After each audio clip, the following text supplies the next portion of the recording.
नमस्कार दोस्तों, स्वागत है आप सभी का हमारे YouTube चैनल स्टडी पोर्ट पर, जहाँ आपको सभी कंपटीशन एग्जाम के लिए जनरल साइंस पढ़ाई जाएगी। तब तक आपने जो पढ़ लिया था और रसायन विज्ञान का एक टॉपिक पूरा कर लिया था, परमाणु। अब जीव विज्ञान का एक टॉपिक पूरा करेंगे, रक्त, ब्लड। तो हेडिंग डाल लो ब्लड, हिंदी में बोलते हैं रक्त। ये सामान्य विज्ञान के दूसरे भाग जीव विज्ञान का एक टॉपिक है, रक्त अत्यंत ही महत्वपूर्ण है। तो ध्यान से पढ़िए। क्या ब्लड क्या है? क्या है ब्लड? अपने शरीर का सबसे महत्वपूर्ण भाग है ब्लड। सबसे महत्वपूर्ण भाग है ब्लड। तो ब्लड के किन चीजों से मिलकर बना होता है ब्लड? और है क्या ब्लड? ब्लड एक तरल पदार्थ है। क्या है? एक तरल पदार्थ है। ब्लड एक तरल पदार्थ है। किन चीजों से मिलकर बनाता है? ये दो चीजों से मिलकर बनाता है, ठोस भाग और द्रव भाग। जो रक्त है वो एक तरह का तरल पदार्थ है जो दो भागों से मिलकर बना होता है, ठोस भाग और द्रव भाग।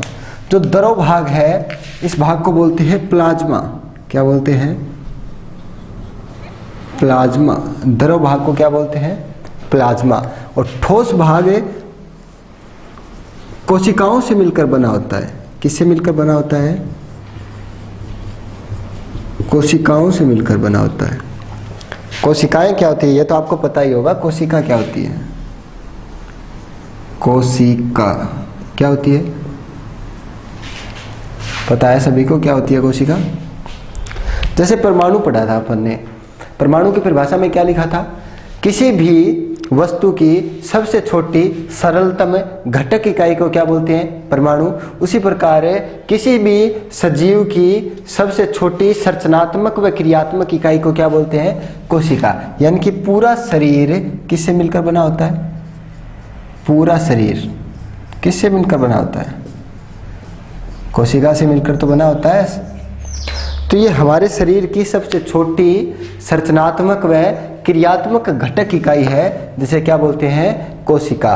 और जो ठोस भाग है, हाँ, कोशिका मिलकर क्या बनाती है? उत्तक का निर्माण करती है। उत्तक मिलकर अंग का निर्माण करते हैं और अंग मिलकर एक तंत्र का निर्माण करते हैं और तंत्र मिलकर पूर्ण रूप से शरीर का निर्माण करते हैं।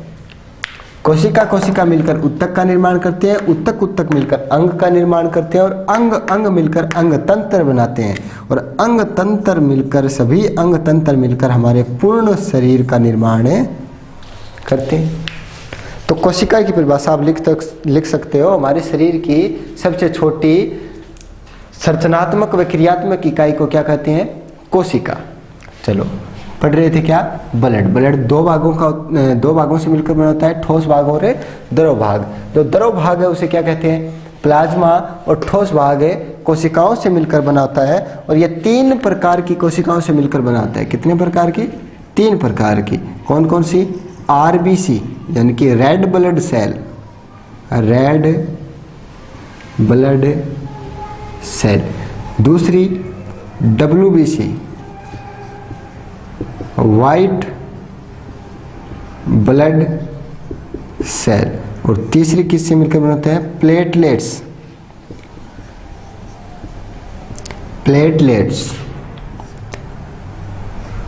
बस इसको प्लेटलेट्स ही कहते हैं। अच्छा, RBC को हिंदी में कहते हैं लाल रुधिर कणिका। लाल रुधिर कणिका। WBC को हिंदी में कहते हैं श्वेत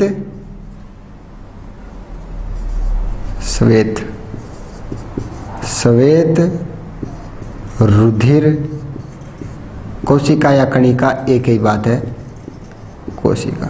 और प्लेटलेट्स को हिंदी में बोलते हैं बिंबाणु। ठीक है। अच्छा, जो आरबीसी है नाम इसका क्या है? रेड ब्लड सेल, यानी कि लाल रुधिर कणिकाएं। लाल यानी कि इसके नाम में क्या है? इसका रंग, यानी कि किस रंग की होती है? लाल रंग की होती है। ठीक है, और लाल रंग का कारण क्या है? लाल रंग की क्या कारण क्या है इसमें? कि लाल रंग का ये कारण है कि जो ये रेड ब्लड सेल आरबीसी होती है, इसमें हीमोग्लोबिन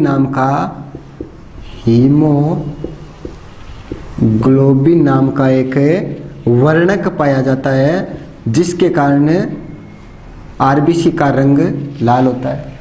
तो अगर आपको यह प्रश्न पूछा जाए कि आरबीसी का रंग क्या होता है, तो लाल होता है। और लाल रंग क्यों होता है? हीमोग्लोबिन वर्णक के कारण। जैसे पौधे की पत्तियों का रंग हरा होता है, कौन से वर्णक के कारण? क्लोरोफिल या पर्णहरित वर्णक के कारण पौधे की पत्तियों का रंग क्या होता है? हरा होता है। ये भी याद रखना है, वो आगे पढ़ेंगे। और रेड ब्लड सेल का रंग लाल क्यों होता है? हीमोग्लोबिन वर्णक के कारण। ठीक है। अच्छा, दूसरा है व्हाइट ब्लड सेल, यानी कि श्वेत रुधिर कणिका। श्वेत रुधिर कणिका का नाम रंग कैसा होगा? क्या रंग होना चाहिए इसका? श्वेत रुधिर कणिका नाम में क्या है? श्वेत, व्हाइट। तो इसका रंग क्या होना चाहिए? सफेद। सफेद रंग नहीं, इसका रंग सफेद नहीं होता, इसका रंग होता है रंगहीन। कोई रंग नहीं होता इसका, रंगहीन। अत्यंत महत्वपूर्ण प्रश्न है कि व्हाइट ब्लड सेल श्वेत रुधिर कणिका का रंग क्या होता है? कोई रंग नहीं होता, ये होती है रंगहीन। ठीक है। इसके बाद आती है प्लेटलेट्स। प्लेटलेट्स का भी कोई रंग नहीं होता, ये भी क्या होती है?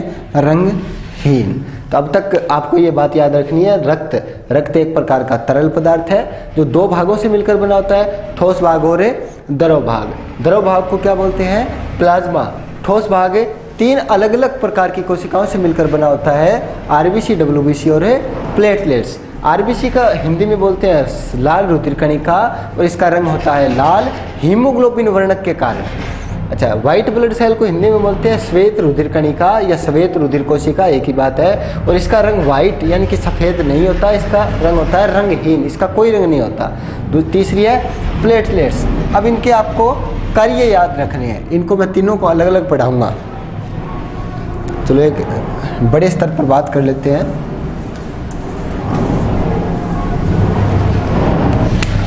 लाल रुधिर कणिका। लाल रुधिर कणिका का कार्य क्या है?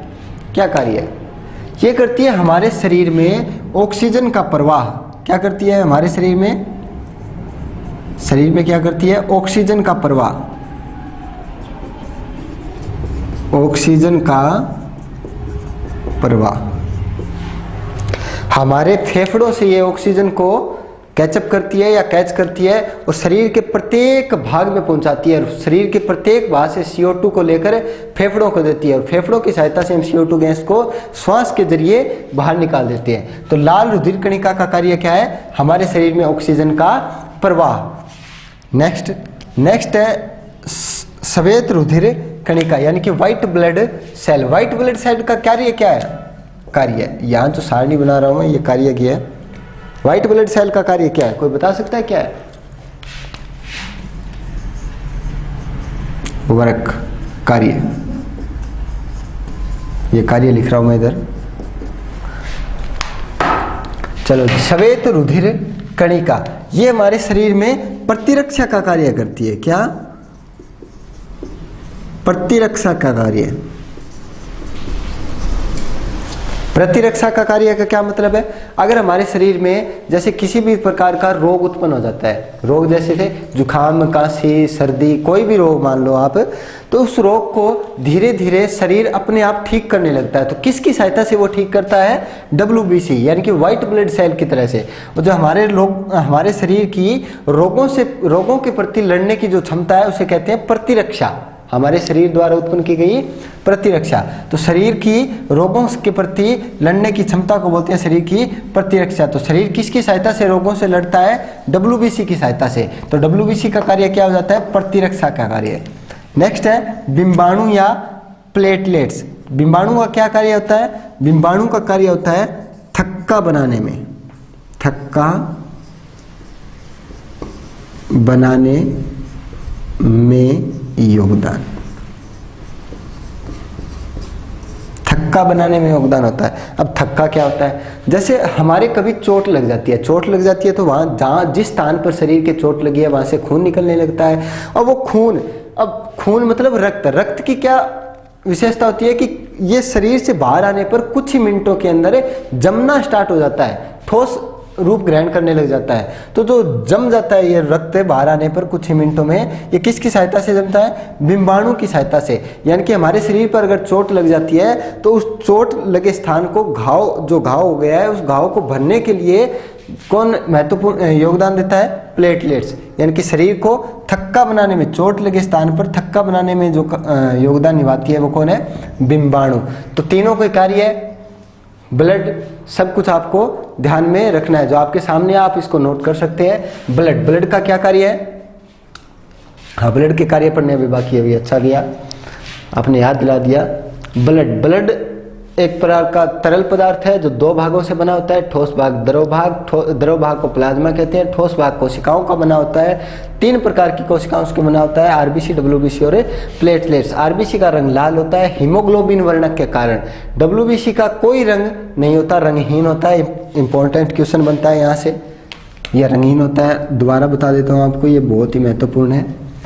अच्छा, प्लेटलेट्स ये भी रंगहीन होती है। अच्छा, इनके कार्य देख लेते हैं। लाल रुधिर कणिकाओं का कार्य होता है ऑक्सीजन का प्रवाह, डब्ल्यूबीसी का कार्य होता है शरीर में प्रतिरक्षा का कार्य है, और बिंबाणु प्लेटलेट्स का कार्य क्या होता है, थक्का बनाने में योगदान। ठीक है, तो इतना आप नोट कर लिया होगा आपने, मिटा देता हूं मैं।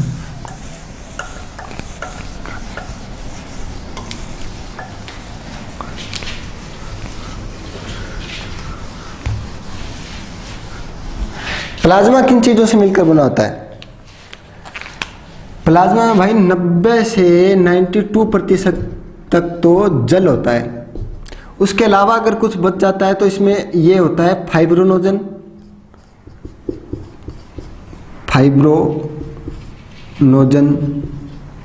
ग्लोबुलिन और इरिथ्रोलिन। इन चीजों से मिलकर बना होता है। प्लाज्मा में लगभग 90 से 92% तक तो जल होता है। इसके अलावा फाइब्रोनोजन, फाइब्रिन, ग्लोबुलिन आदि प्रकार की अलग अलग प्रकार की प्रोटीन पाई जाती है। इसमें क्या पाई जाती है, प्रोटीन पाई जाती है। तो ये कोई अत्यंत महत्वपूर्ण है नहीं, यहाँ से कोई सवाल पूछा नहीं जाता तो कोई काम की बात नहीं है। आपको इतना याद रखना है, शरीर में जो रक्त होता है वो 2 भागों से मिलकर बनाता है, ठोस भाग, द्रव भाग। द्रव भाग को क्या बोलते हैं, प्लाज्मा। बस ये महत्वपूर्ण है यहाँ तक। ठीक है, नेक्स्ट पढ़ते हैं पर रक्त के कार्य। रक्त जिन चीजों से मिलकर बना होता है और जो चीजें वो कार्य करती है वो ही रक्त के कार्य हो जाएंगे। यानी कि अब तक अपन ने जो 3 कार्य पढ़े हैं वो रक्त के कार्य में सम्मिलित हो जाएंगे। तो रक्त के क्या क्या कार्य है, एक मिनट भाई। रक्त का कार्य, पहला कार्य लिखते हैं, शरीर के, पहला कार्य ये लिख सकते हैं कि शरीर के प्रत्येक भाग को ऑक्सीजन पहुंचाना। शरीर के प्रत्येक अंग को ऑक्सीजन पहुंचाना।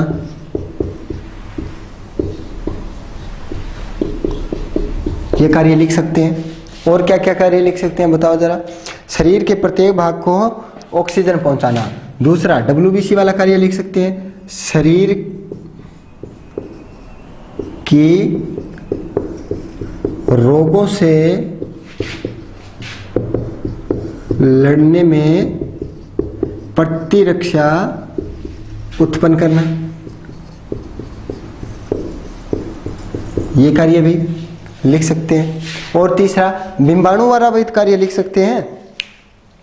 बिंबाणु प्लेटलेट्स का कार्य है, शरीर का थक्का जमाने में कार्य है। चोट लगने पर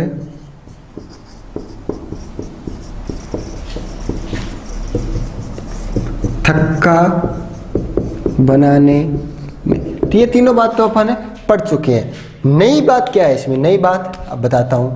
शरीर के पीएच का नियंत्रण, शरीर के पीएच का नियंत्रण यह भी कौन करता है, रक्त करता है।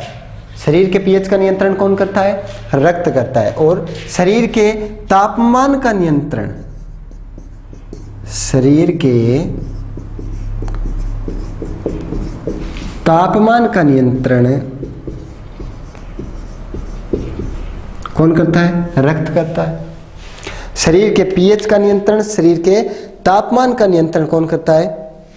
रक्त करता है। पूरे शरीर में किसी भी पोषक पदार्थ को पहुंचाना आता है। जैसे हम कुछ भी खाते हैं मुंह के जरिए खाते हैं, पेट में चला जाता है, पेट में पाचन की क्रिया होती है। उसके अलावा उसके बाद क्या होता है? पाचन की क्रिया के बाद जो पोषक तत्व बनते हैं वो शरीर के प्रत्येक भागों में पहुंच जाता है। बालों से लेकर पैर तक सभी हिस्सों में पोषक तत्व पहुंचाए जाते हैं। किसके जरिए पहुंचाए जाते हैं? ब्लड के जरिए। किसके जरिए? ब्लड के जरिए। तो ये भी हम लिख सकते हैं कि शरीर के प्रत्येक भाग में, शरीर के प्रत्येक भाग में पोषक तत्वों को पहुंचाना, पोषक तत्वों को पहुंचाना। इसके अलावा पोषक तत्वों के अलावा और क्या क्या लिख सकते हैं? Vitamin, protein, carbohydrate. किसी भी चीज को अगर शरीर के अन्य अंगों में पहुंचाना है तो किसकी हेल्प लेनी पड़ेगी अपने को?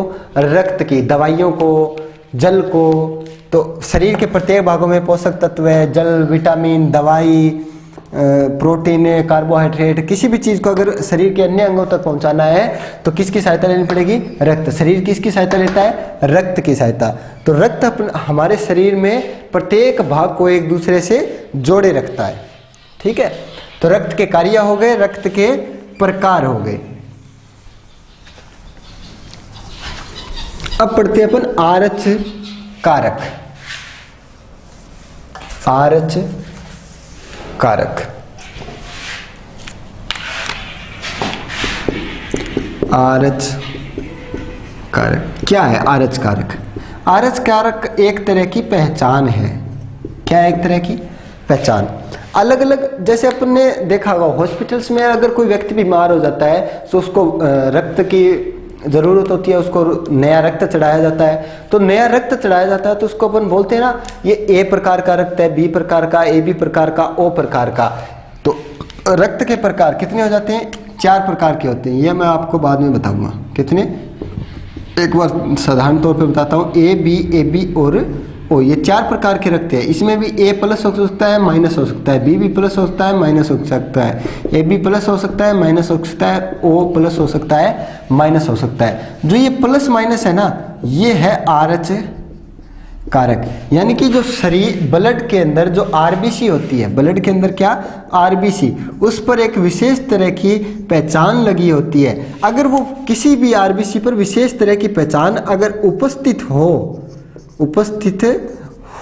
तो उसे बोलेंगे आरएच पॉजिटिव। क्या बोलेंगे? RH positive.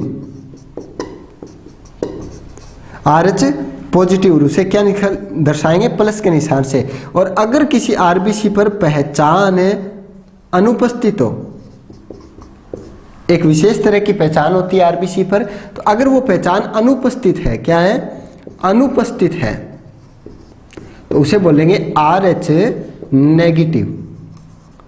बस इतना सिंपल सा है, बिल्कुल सिंपल सा। आपको बस इतना ध्यान रखना है कि रक्त के अंदर जो आरबीसी होती है उस पर विशेष तरह की पहचान होती है। अगर वो पहचान उपस्थित है तो उसे बोलेंगे आरएच पॉजिटिव और उसे प्लस के निशान से दर्शाएंगे। और अगर किसी आरबीसी पर पहचान अनुपस्थित है तो उसे आरएच नेगेटिव बोलेंगे और उसे माइनस के निशान से प्रदर्शित करेंगे। रक्त के प्रकार होते हैं 4। रक्त को अलग अलग पहचान के आधार पर 4 भागों में बांटा गया है, ए बी और ओ। ये भी एक विशेष अलग तरह की पहचान होती है। और प्लस माइनस ये भी एक अलग विशेष तरह की पहचान होती है। तो अगर अब तक हमने आरएच कारक पढ़ लिया, अगर इस प्रकार की पहचान अगर उपस्थित है तो उसे आरएच पॉजिटिव, अगर इस तरह की पहचान अनुपस्थित है तो उसे क्या बोलेंगे? RH negative. तो आरएच के आधार पर रक्त को 2 भागों में बांटा गया है। आप इस बात को लिख सकते हैं कि अगर आपको पूछ ले कि रक्त को आरएच के आधार पर, आरएच कारक के आधार पर कितने भागों में बांटा गया है, तो आरएच कारक के आधार पर रक्त को 2 भागों में बांटा गया है। आरएच कारक के आधार पर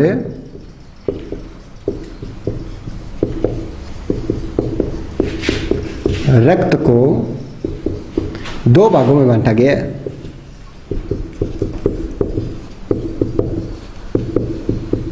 बांटा गया है कौन से? एक तो RH जो पॉजिटिव होंगे, एक तो जो RH पॉजिटिव होंगे जिन पर RH एक विशेष तरह की पहचान उपस्थित होंगी, वो जिन्हें करेंगे RH पॉजिटिव। और दूसरे कौन से? जिन पर RH नेगेटिव होंगे, जिन पर RH कारक के एक विशेष तरह की पहचान अनुपस्थित होगी, RH नेगेटिव।